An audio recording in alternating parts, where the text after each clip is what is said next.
తదనంతరం తిరిగి ఈయనకేమైనా బుద్ధి వచ్చిందేమో అని ప్రజలు అనుకున్నారు. కానీ చూస్తూ ఉంటే ఇప్పటికి కూడా ఆయన బుద్ధి కానీ ఆయన వైఖరి కానీ మారలేదు అని స్పష్టంగా అర్థమవుతా ఉంది. ఇక్కడ తెలంగాణలో రేవంత్ రెడ్డి గారు గద్దెనెక్కినప్పటి నుంచి యంగ్ ఇండియా అని చెప్పి కలవరిస్తూ ఉన్నారు. అసలు ఈ యంగ్ ఇండియా వెనకాల ఉన్న కథ ఏందో నిన్న ED case, ED charge sheet చాలా వివరంగా చెప్పింది. మనం గతంలో ఇక్కడ తెలంగాణలో 2015వ సంవత్సరంలో చూసినాం. ఓటుకు నోటు కుంభకోణం ఇంకెవరు కూడా మర్చిపోలేదు. అప్పటి నుంచి రేవంత్ రెడ్డి గారికి బ్యాగ్ మ్యాన్ అనే పేరు కూడా కొత్తగా, అంటే bat man, super man, spider man లాగా బ్యాగ్ మ్యాన్ అనే మంచి పేరు కూడా తెలంగాణలో చాలామంది పిల్లలు పెట్టుకున్నారు. అదేమో ఓటుకు నోటు కుంభకోణం, ఇదేమో సీటుకు రూటు కుంభకోణం. ఇదేదో ఊరికే అనట్లేదు సీటుకు రూటు కుంభకోణం అని.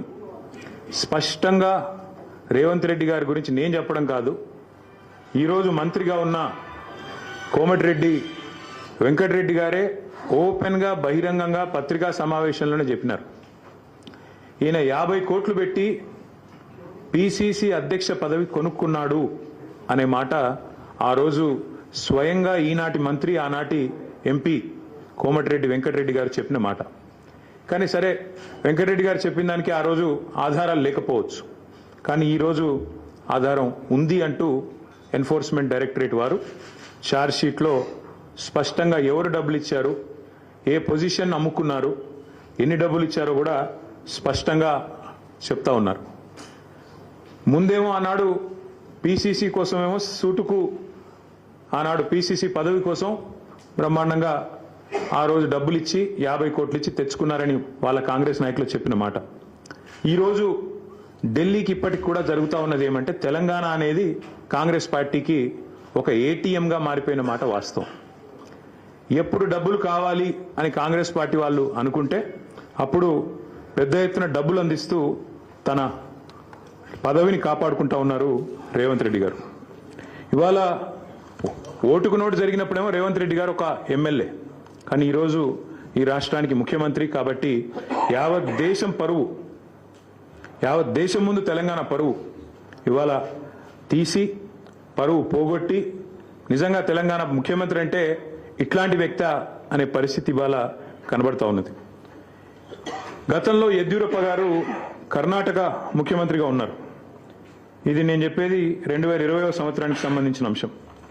ఇది కాంగ్రెస్ పార్టీ యొక్క స్టేట్మెంట్. ఆ రోజు కాంగ్రెస్ పార్టీ ఆనాడు యడ్యూరప్ప గారు ముఖ్యమంత్రిగా కర్ణాటకలో ఉన్నప్పుడు మరి హౌసింగ్ స్కామ్లో ఈయన పాత్ర ఉంది అని వార్తలు వస్తే ఆ రోజు అక్కడి కాంగ్రెస్ నాయకులు చేసిన డిమాండ్ ఏంది అంటే, మరి వెంటనే యడ్యూరప్ప గారు నిష్పక్షపాతంగా విచారణ జరగాలి అంటే రాజీనామా చేయాల్సిందే, ఇట్లాంటి వ్యక్తి ముఖ్యమంత్రిగా ఉంటే విచారణ ఎట్లా జరుగుతుంది అని చెప్పి ఆ రోజు అక్కడి కాంగ్రెస్ పార్టీ అధ్యక్షులు, ప్రదేశ్ కాంగ్రెస్ కమిటీ అధ్యక్షులు కర్ణాటకలో చేసిన డిమాండ్. చాలా వాళ్ళు చెప్పిన మాట. The Karnataka Congress on Thursday demanded that Karnataka Chief Minister B.S. Yediyurappa either resign or be sacked to ensure a fair investigation against him in 2019 corruption case. ఇది కర్ణాటక కాంగ్రెస్ మాట, నా మాట కాదు. ఒక విచారణ ఎదుర్కోవాల్సి వస్తే ముఖ్యమంత్రి గారు either he should resign voluntarily, స్వచ్ఛందంగా తప్పుకోవాలి, లేదా ఆయనను అర్జెంటుగా తొలగిస్తేనే నిష్పక్షపాతమైన ఎంక్వైరీ జరుగుతుంది అనే మాట వారు చెప్పిన మాట. ఇవాళ మేమంటుంది కూడా అదే. 4 కోట్ల ప్రజల ముందు ఇవాళ ఆ ప్రజలకు నాయకత్వం వహించే నాయకుడిగా అక్కడ కూర్చున్న వ్యక్తికి తప్పకుండా నిజాయితీ ఉంటే, నైతికత ఉంటే వెంటనే అయితే రేవంత్ రెడ్డి గారు స్వచ్ఛందంగా తప్పుకోవాలి, లేదా కాంగ్రెస్ పార్టీ పెద్దలు స్పందించి తప్పకుండా వెంటనే వారిని రాజీనామా చేయించి నిష్పక్షపాతంగా విచారణ జరగడానికి సహకరించాలని మేము కూడా డిమాండ్ చేస్తూ ఉన్నాం. రేవంత్ రెడ్డి గారు మాటల ముఖ్యమంత్రి కాదు, మూటల ముఖ్యమంత్రి అని మరొకసారి తేలిపోయింది దీంతో. ఎందుకంటే మూటలు మోసే పిసిసి అధ్యక్ష పదవి తెచ్చుకున్నారని వెంకటరెడ్డి గారు చెప్పారు. ఇప్పుడు మూటలు మోసే పదవి కాపాడుకుంటున్నారు అని దేశమంతా తెలుసు. అట్లాగే మూటలతోనే ఆనాడు పిసిసి ఆఫీస్ బేరర్స్ దగ్గర కూడా డబ్బులు తీసుకొని మరి కాంగ్రెస్ పార్టీ ఒక పత్రికకు డబ్బులు అందించారని చెప్పి ఎన్ఫోర్స్మెంట్ డైరెక్టరేట్ కూడా చెప్తా ఉంది. ఇప్పుడు మాకు కూడా అర్థమవుతోంది, ముఖ్యమంత్రి గారు ఇవాళ విజయవంతంగా 44సారి ఢిల్లీ పోయారంట. 16-17 నెలల్లో 44సారి ఢిల్లీకి పోయి ఒక అరుదైన రికార్డు ముఖ్యమంత్రి గారు అయితే సృష్టించారో ఇప్పుడు మాకు అర్థమైంది ఎందుకు పోతున్నాడో ఢిల్లీ. చీకట్లో బీజేపీ పెద్దల కాళ్ళు పట్టుకోవడానికి, అయ్యా నా మీద కేసు లేకుండా చేయండి, నన్ను జైల్లో వేయకండి, ఎన్ఫోర్స్మెంట్ డైరెక్టరేట్ వాళ్ళతో ఒక మాట చెప్పండి అని చీకట్లో నిన్న రాత్రి పోయి అమిత్ షా గారి కాళ్ళు పట్టుకోవడం, బయటికి వచ్చి మాత్రం పెద్ద పెద్ద పోజులు కొట్టడం రేవంత్ రెడ్డి గారు మరి ఏం చేస్తున్నారో ప్రజలకు కూడా అర్థమై ఉండాలి. 44 సార్లు ఢిల్లీ ఎందుకు పోతున్నారో స్పష్టంగా అర్థమై ఉండాలి. ఒక్క ఇటుక పేర్చకుండా, ఒక్క కొత్త ప్రాజెక్టు కట్టకుండా, ఒక్క సంక్షేమ పథకం అమలు చేయకుండా, ఒక్క గ్యారంటీ ఇచ్చిన ఒక్క గ్యారంటీ అమలు చేయకుండా తెలంగాణలో 1,80,000 కోట్ల అప్పు. ఆ డబ్బులు ఎక్కడ పోతున్నాయో ఇప్పుడన్నా మరి తెలంగాణ ప్రజలకు అర్థమవుతుందని నేను అనుకుంటా ఉన్నా. గత సంవత్సరన్నర కాలంగా తెలంగాణ ప్రజల సంపదను దోచి తెలంగాణను ఏటీఎంగా మార్చి ఢిల్లీ బాసులకు దోచి పెట్టడానికే, అటు ఢిల్లీ బాసులు అంటే ఇద్దరున్నారు పాపం బాసులు, ఆయన బాధ వర్ణనాతీతం. ఒక బాస్ ఏమో అఫీషియల్ బాస్ రాహుల్ గాంధీ గారు, ఇంకొక బాస్ ఏమో అన్అఫీషియల్ బాస్ మోడీ గారు, అమిత్ షా గారు. కాబట్టి అటు ఇటు ఇద్దరిని ప్రసన్నం చేసుకోవడానికి 44 సార్లు ఎక్కే విమానం దిగే విమానం అన్నట్టుగా రేవంత్ రెడ్డి గారి వ్యవహారం నడుస్తూ ఉంది. 7.5 కాలంగా రేవంత్ రెడ్డి గారు చేసిన పనులు 3. 1 బీఆర్ఎస్ పై నిందలు, 2 బిల్డర్లతో కాంట్రాక్టర్లతో దందాలు, 3 ఢిల్లీ బాసులకు 1,000 కోట్ల చందాలు.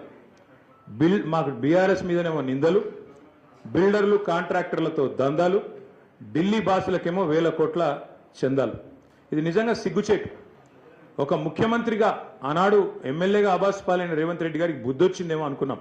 కానీ కుక్కతోక వంకర అన్నట్టు ఇప్పటికీ అవే అపసవ్యపు పనులు, ఇప్పటికీ అవే అపసవ్యపు కార్యక్రమాలు చేస్తూ తెలంగాణ రాష్ట్ర పరువు జాతీయ స్థాయిలో తీసినందుకు వారిని వెంటనే తొలగించాలని చెప్పి మేము డిమాండ్ చేస్తా ఉన్నాం.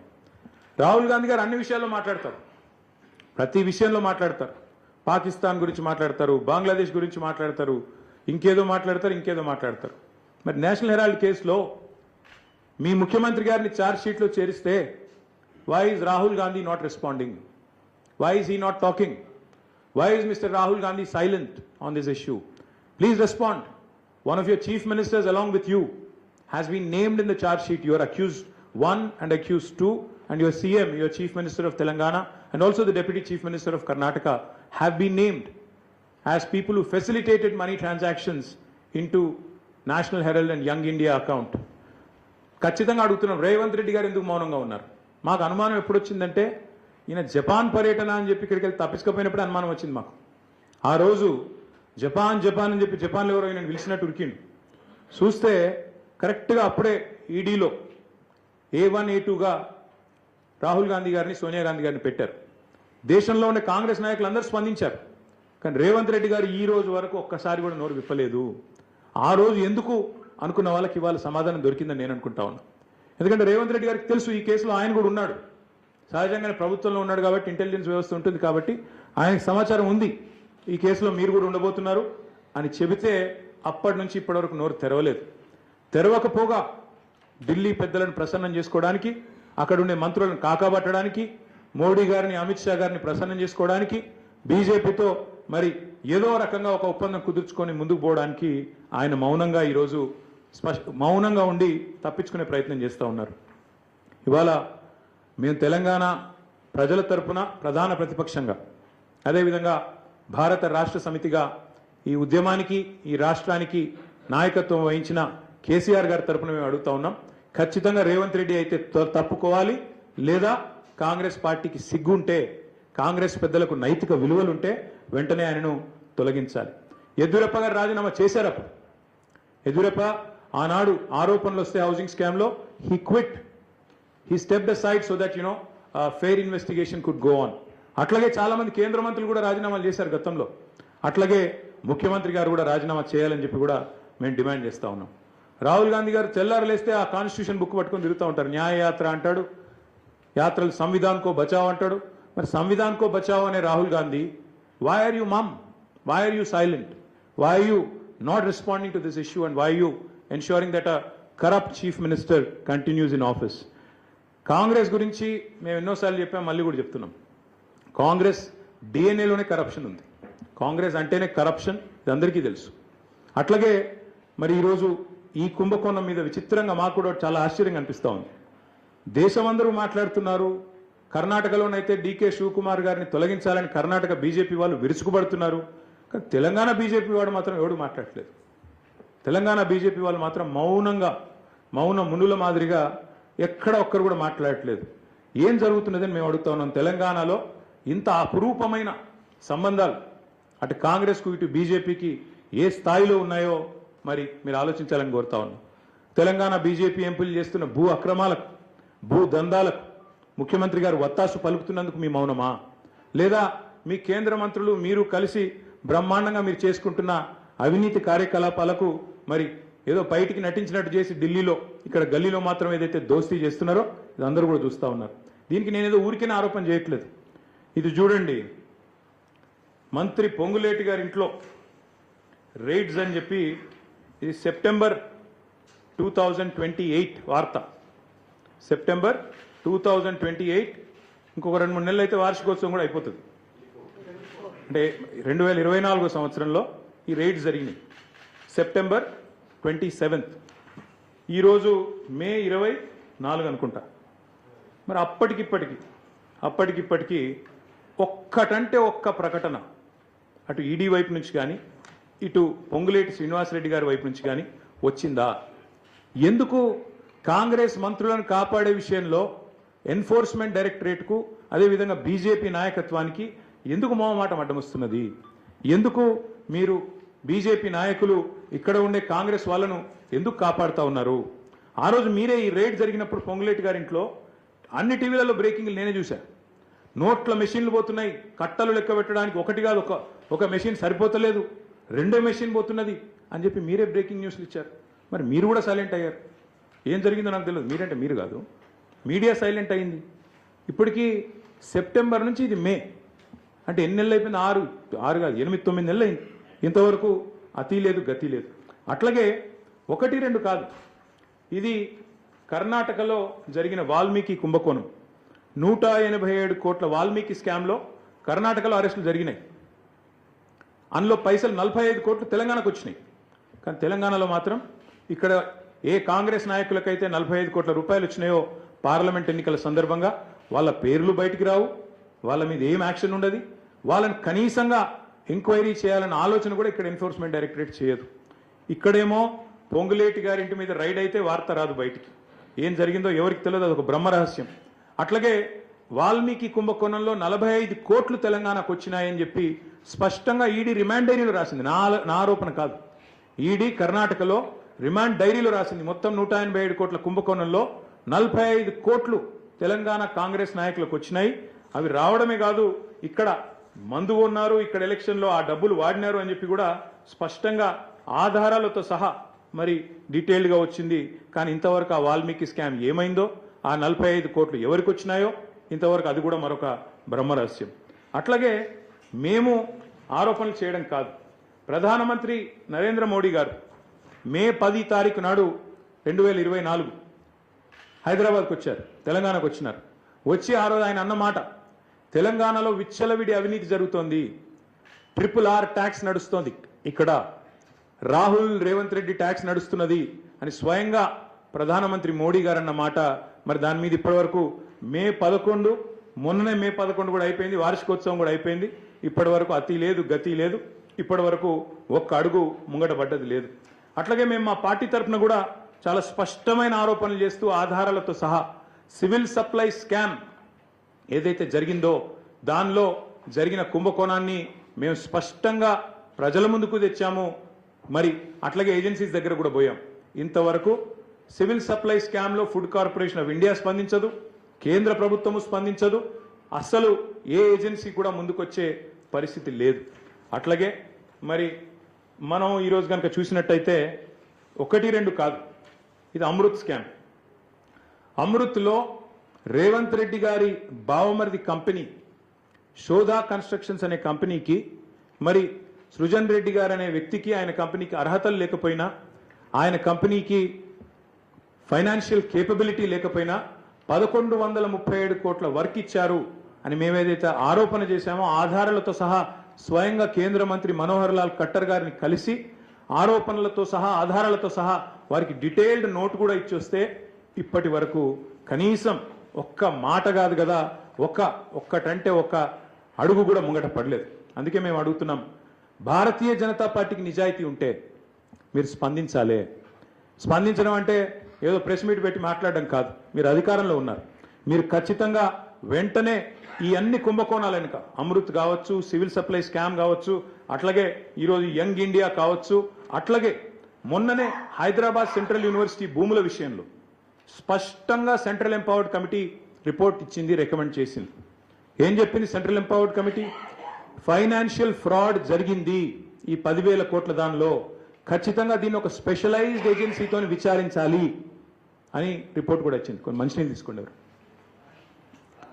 స్పష్టంగా, అంత స్పష్టంగా ఇస్తే కూడా ఇప్పటి వరకు మిగతా అన్ని విషయాల్లో మెరుపు వేగంతో స్పందించే ఏజెన్సీలు మరి ఇక్కడ ఎందుకు స్పందించట్లేదు? మేము ఖచ్చితంగా ఈ విషయంలో మేము తెలంగాణ ప్రజలకు కూడా ఒకటి అప్పీల్ చేస్తూ ఉన్నాం.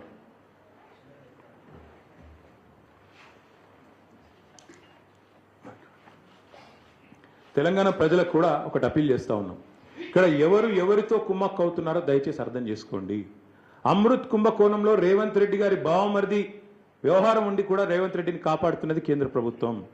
ఆర్ఆర్ ట్యాక్స్ అని చెప్పి స్వయంగా ప్రధానమంత్రి ఆరోపణ చేసి ఇక్కడ బిల్డర్ల దగ్గర 200 రూపాయలు స్క్వేర్ ఫీట్ కి వసూలు చేస్తున్నా ఇప్పటి వరకు ఉల్కకుండా పలకకుండా ఉన్నది కేంద్ర ప్రభుత్వం. అట్లాగే సివిల్ సప్లై స్కామ్ లో ఈ ప్రభుత్వాన్ని, కాంగ్రెస్ ను కాపాడుతున్నది కేంద్ర ప్రభుత్వం. సెంట్రల్ ఎంపవర్డ్ కమిటీ రికమెండేషన్ ఇచ్చిన తర్వాత కూడా మీరు వెంటనే ఈ ఫైనాన్షియల్ ఫ్రాడ్ ను సెంట్రల్ యూనివర్సిటీ కంచెగచ్చిబౌలి భూముల్లో చర్య తీసుకోండి అని ఎంపవర్డ్ కమిటీ చెప్పిన తర్వాత కూడా ఇప్పటికీ ఉలకకుండా పలకకుండా ఉన్నది కేంద్ర ప్రభుత్వం. మరి ఈ రోజు ఈ విషయంలోనన్నా, నేషనల్ హెరాల్డ్ విషయంలోనన్నా స్పందిస్తారో లేదో మేము కూడా చూస్తాం. ఒక నెల రోజులు ఎదురు చూస్తాం. మేము కూడా చూస్తాం ఒకవేళ మరి కేంద్ర ప్రభుత్వం ముందుకు వస్తుందా రాదా. ఎందుకంటే మీకు తెలుసు, ఫార్ములా ఈలో ఏదో జరిగిపోయింది, దున్నపోతు ఈనింది అని కాంగ్రెస్ వాడనంగానే కట్టేయండి దుడ్డని చెప్పి గవర్నర్ గారు స్పందించి వెంటనే ఆగమేఘాల మీద మెరుపు వేగంతో స్పందించి ప్రాసిక్యూట్ చేయాలన్నారు. మేము కూడా కలుస్తాం గవర్నర్ గారిని, ప్రాసిక్యూట్ చేయండి ముఖ్యమంత్రి గారిని అడుగుతాం. తప్పకుండా ముఖ్యమంత్రి గారు ప్రాసిక్యూట్ కావాల్సిందే, ఆయన ప్రజాక్షేత్రంలో దోషిగా నిలబడవలసిందే, చేసిన తప్పులకు తప్పకుండా శిక్ష అనుభవించాల్సిందే. అట్లాగే ఇంకొక మాట కూడా చెప్తా ఉన్నాం, ఒకవేళ కేంద్ర ప్రభుత్వం కూడా స్పందించక బీజేపీ కూడా ఒక రక్షణ కవచం మాదిరిగా ఏదైతే ఇన్ని రోజులు రేవంత్ రెడ్డి గారిని కాపాడుతూ వస్తున్నదో, మరి తప్పకుండా ఒకవేళ వారు స్పందించకపోతే నెల రోజుల తర్వాత పార్టీలో మేము కూడా కూర్చుని కార్యాచరణ ఏం చేయాలో తీసుకుంటాం. ప్రజాక్షేత్రంలో అవసరమైతే తప్పకుండా ఈ ముఖ్యమంత్రి గారిని, అదేవిధంగా ఆయనను ఒక కవచ కుండలాల మాదిరిగా కాపాడుతున్న బీజేపీని, కేంద్ర ప్రభుత్వానికి కూడా ప్రజల ముందు ఎండగడతామని చెబుతూ ఇక చివరిగా నేను చెప్పేది ఒకటే. మొన్ననే పాలమూరులో సిబిఐ దర్యాప్తు అక్కర్లేదు, పాలమూరులో అవినీతి ఏం జరగలేదు పాలమూరు రంగారెడ్డి ప్రాజెక్టులో అని చెప్పి స్పష్టంగా సుప్రీంకోర్టు తీర్పిచ్చింది. ఇంకొక వైపు సొంత పార్టీ ఎమ్మెల్యేలు 30% కమిషన్లు లేనిదే ఇక్కడ ఏ పని జరగదు అని సొంత పార్టీ ఎమ్మెల్యేలే కుండలు బద్దలు కొడుతున్నారు. అట్లాగే సొంత మంత్రులు, కేబినెట్ సహచరులు స్పష్టంగా చెప్తున్నారు, మా మంత్రులు పైసలు తీసుకుంటారు లేకపోతే ఫైళ్లు కదలై అని చెప్పి పాపం నిజాయితీగా ఒప్పుకుంటున్నారు. ఇంకోవైపు సొంత మామ, పిల్లనిచ్చిన మామ, కాళేశ్వరంలో అవినీతి ఎక్కడిది, మన ఎక్కడిది, 1,00,000 కోట్ల ప్రాజెక్టులో 94,000 కోట్లు ఖర్చు అయితే అలా 1,00,000 కోట్ల కుంభకోణం అని ఎట్లా అంటారు, ఇది అసంబద్ధం అని చెప్పి సొంత పిల్లనిచ్చిన మామ చెప్తా ఉన్నారు. కాబట్టి ఫ్రస్ట్రేషన్లో రేవంత్ రెడ్డి గారు ఏవేవో చేస్తుంటారు, ఏవేవో లీకులు ఇచ్చి ఏదో రకంగా మీడియా మేనేజ్మెంట్ చేసి నేషనల్ హెరాల్డ్ కేసులో ఛార్జ్ షీట్లో పేరు వచ్చినా కొన్ని పత్రికలు అయితే రాయలేదు. మాకు చాలా ఆశ్చర్యంగా ఉంది, ఎంత బాగా కవర్ చేసుకుంటూ వస్తున్నారంటే రేవంత్ రెడ్డి గారిని, చాలా ఆశ్చర్యంగా ఉంది. ఇట్లా కూడా చేయొచ్చా అంటే ఇంత పెద్ద కేసులో ఇంత పెద్ద మ్యాటర్ వస్తే, ఒక ముఖ్యమంత్రి పేరు వస్తే ఇదే కేసీఆర్ గారి పేరుంటే రాకపోదురా? ఇదే కేసీఆర్ గారి పేరుంటే కోతికి కొబ్బరి చిప్ప దొరికినట్టు కొంతమంది సంబరాలు చేసుకుంటూ పేపర్ల నిండా తాటికాయంత అక్షరాలతో రాసేటోళ్ళు ఇలా రేవంత్ రెడ్డి గారికి కవరింగ్ ఇచ్చేందుకు చాలా కష్టపడి కాపాడుతున్నారు. వారందరికీ నేను చేసే విజ్ఞప్తి ఒకటే, మీరు ఎన్ని చేసినా, ఎంత గింజుకున్నా, ఈ మీడియా సంస్థలు ఎంత తాపత్రయపడ్డా, ఆయన మీకు ఎంత అడ్వర్టైజ్మెంట్లు ఇచ్చినా, ఎన్ని రకాలుగా మిమ్మల్ని ఫోన్ చేసి బెదిరించినా ప్రజలకు విషయం అర్థమైపోయింది. ఈయన ఒక లొట్టపీస్ ముఖ్యమంత్రి, ఈయనతను ఏం కాదు అని అర్థమైంది. కాబట్టి మీరు కూడా దయచేసి నిష్పక్షపాతంగా వార్తలు ప్రజలకు చెప్పండి. లేకపోతే సోషల్ మీడియా ఉంది, మీరు చెప్పినా చెప్పకపోయినా సోషల్ మీడియా ద్వారా ప్రజలకు అన్ని తెలుస్తాయి. తెలియదు, మేము పిల్లి కదా కళ్ళు మూసుకొని పాలు తాగితే తెలియదు అనుకుంటుంది అన్నట్టు మేము రాయకపోతే వార్తనే కాదు, మేము రాయకపోతే మేము నొక్కేస్తే ఎవరైనా కూడా చెప్తూ వాస్తవాలు చెప్తున్నాం. మీకు అబద్ధం అనిపిస్తే నేనేం చేయాలి? కానీ చాలామంది రాస్తలేరు, మరి ఏం చేయాలి? మరి మా బాధ మేము చెప్పుకోవాలి కదా, ప్రజలకన్నా చెప్పుకోవాలి కదా. కాబట్టి మీరు అట్లా అనుకొని మీ భ్రమల్లో ఉన్నంత మాత్రాన మీరు చేయగలిగేది ఏం లేదని కూడా చెప్తూ సహకరించే మిత్రులకు థ్యాంక్ యూ.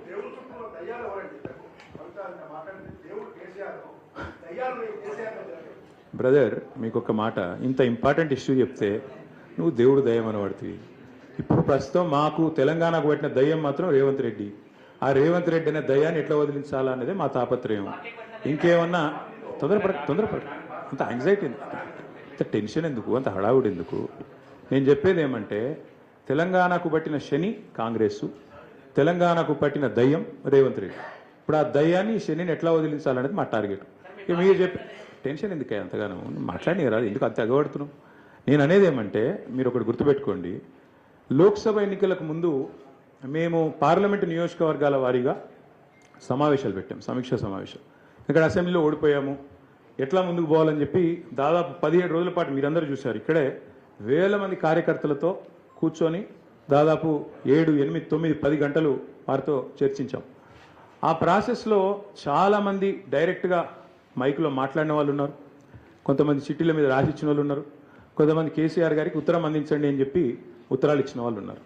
కాబట్టి మా పార్టీలో we encourage open culture, democracy కాబట్టి, డెమోక్రాటిక్ పార్టీ కాబట్టి, ప్రజాస్వామిక స్ఫూర్తి ఉన్న పార్టీ కాబట్టి మా పార్టీ అధ్యక్షుల వారికి ఎవరైనా సూచనలు చేయాలనుకుంటే ఉత్తరాలు రాయొచ్చు. అదేదో చాలా గొప్ప విషయం అన్నట్టు మీరందరూ అంత బాధపడిపోవాల్సిన అవసరం ఏం లేదు. నేను అనేది ఏమంటే మా పార్టీలో డెమోక్రసీ ఉంది కాబట్టి మా పార్టీ అధ్యక్షుల వారికి, మా పార్టీ నాయకులు ఎవరైనా సరే అప్పుడప్పుడు సూచనలు సలహాల రూపంలో లిఖితపూర్వకంగా ఇవ్వచ్చు, ఓరల్గా ఇవ్వచ్చు, రకరకాలుగా ఇవ్వచ్చు. అట్లాగే నేను ఒక మాట మాత్రం చెప్తాను, మనం ఎవరైనా సరే పార్టీలో ఏ హోదాలో ఉన్నా కొన్ని విషయాలు అంతర్గతంగా మాట్లాడాల్సిన విషయాలు అంతర్గతంగా మాట్లాడితేనే బాగుంటుంది. పార్టీ ఫోరమ్స్ ఉన్నాయి, అధ్యక్షుల వారితో కలిసే అవకాశం ఉంది, లేదా ఆఫీస్ బేరర్స్ ఉన్నారు, కలిసి చెప్పుకునే అవకాశం ఉంది. కాబట్టి అంతర్గతంగానే కొన్ని విషయాలు మాట్లాడితే బాగుంటుంది. అది అందరికీ వర్తిస్తుంది, వీళ్ళకి వాళ్ళకని కాదు, అందరికీ వర్తిస్తుంది. తప్పకుండా ఎవరమైనా ఒకటే, ఈ పార్టీలో అందరం కార్యకర్తలమే, అందరికీ కూడా ఇదే సూత్రం వర్తిస్తుంది. కాబట్టి మీరు కూడా దయచేసి ఇంత ఇంపార్టెంట్ ఇష్యూ మాట్లాడితే దీన్ని మళ్ళీ మీరు, నాకు తెలుసు మీ సంగతి, you are intelligent, unfortunately I'm also intelligent. కాబట్టి నేనేమంటానంటే మీరు ఏం పెడతారో, మీరు ఏం హెడ్డింగ్ పెడతారో తెల్లారు నాకు తెలుసు, మీ బాధలు కూడా నాకు తెలుసు, మీ మేనేజ్మెంట్లోకి ఉండే అవస్థలు నాకు తెలుసు, రేవంత్ రెడ్డి గారి ఒత్తిళ్లు తెలుసు. కాబట్టి నేను ఎక్కువ చెప్పను, ఒకటి మాత్రం చెప్తాను, మా పార్టీలో డెమోక్రసీ ఉంది, మా పార్టీలో సలహాలు సూచనలు ఎవరైనా ఇవ్వచ్చు, ఎట్లా అయినా ఇవ్వచ్చు. గతంలో పార్లమెంట్ సమావేశాల సందర్భంగా లేఖలు వచ్చినాయి, సూచనలు వచ్చాయి, అట్లా వచ్చినప్పుడు వాటిని ప్రజాస్వామికంగా స్వీకరిస్తాం. థ్యాంక్ యూ, మీ అందరికీ థ్యాంక్ యూ. నేషనల్ హెరాల్డ్ విషయంలో ఏమైనా అడగదలుచుకుంటే బ్యాక్ టీవీ కానీ ఇంకో టీవీ కానీ అడగచ్చు. నేషనల్ హెరాల్డ్ విషయంలో ఏమైనా మాట్లాడదలుచుకుంటే మాట్లాడండి, చెప్తాను. మిగతా విషయాలు ఆల్రెడీ నేను చెప్పాను, అంతకంటే ఎక్కువ చెప్పాల్సి వస్తుంది. నేషనల్ హెరాల్డ్ విషయంలో, యంగ్ ఇండియా విషయంలో, మీ కుంభకోణం విషయంలో మీకు ఏమైనా అడగదలుచుకుంటే అడగండి. ఓకే, అన్ని పార్టీలో ఉంటారు, రేవంత్ రెడ్డి కోవట్లు ఉంటే ఉండొచ్చు, ఏముంది అందులో. Cowards will expose themselves. Cowards will expose themselves in due course of time. Enduku tondara? Yes, Bal. You said yes. Thank you. Finally. You said you will be meeting the governor seeking prosecution. Yes, we'll wait for a month. We'll wait for a month. No, we'll wait for a month. Let's see if the Enforcement Directorate or Government of India will actually move, because this is a serious matter. Where already the leader of opposition of the country, Lok Sabha floor leader, or not floor leader, but opposition leader, has been named. So therefore, we'll have to wait and see what action they'll pursue. If they don't, because not just Mr. Rahul Gandhi, but Mr. Revanth Reddy, Mr. D.K. Shivkumar, many of them have been named. But so far, everybody's been tight-lipped, both Government of India and also Mr. Revanth Reddy and Rahul Gandhi. So we'll wait to see what they have to say, what the agencies will do. Thank you.